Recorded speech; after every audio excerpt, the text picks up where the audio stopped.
বাদ জুম্মা ঢাকা শহরের যতগুলো মসজিদ রয়েছে, ঢাকা শহরের যতগুলো মানুষ রয়েছে, আমরা মসজিদে মসজিদে আমাদের প্রত্যেকদের ইমামদের কাছে আমাদের আহ্বান থাকবে, আপনারা মসজিদে মসজিদে অ্যানাউন্স করবেন। আপনারা ভুলে যান না, আপনাদেরকে এই আওয়ামী লীগ দাড়ি টুপি টেনে টেনে মসজিদ থেকে বের করেছে। আপনার খুতবা পর্যন্ত গণভবন থেকে ঠিক করে দেওয়া হতো।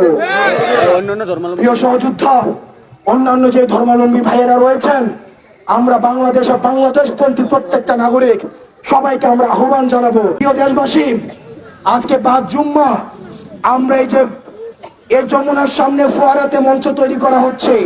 এই ফোয়ারার সামনে আমরা সর্বদলীয় নানা মত এবং নানা পথ, যারা ফেসিবাদ বিরোধী প্রতিটি রাজনৈতিক দল, ফেসিবাদ বিরোধী প্রতিটি রাজনৈতিক শক্তি, ফেসিবাদ বিরোধী সাংস্কৃতিক শক্তি, ফেসিবাদ বিরোধী যারা এই গত দীর্ঘ 1.5 দশকের বেশি সময় ধরে নির্যাতিত হয়েছে, নিপীড়িত হয়েছে, বিডিআর পরিবার, শাপলা হত্যাকাণ্ডের শিকার যে পরিবারগুলো রয়েছে, গুম খুনের শিকার যে ফ্যামিলিগুলো রয়েছে, আমরা সবাইকে সাথে নিয়ে আমরা আজকে এই ফোয়ারার সামনে থেকে এই হাসিনার এই রাজনৈতিক দলটিকে সন্ত্রাসী সংগঠন হিসেবে আপনি যখন ঘোষণা দিবেন, সেই জায়গা থেকে আমরা এই ঘোষণা নিয়ে ফোয়ারা থেকে আমরা বাসায় যাব।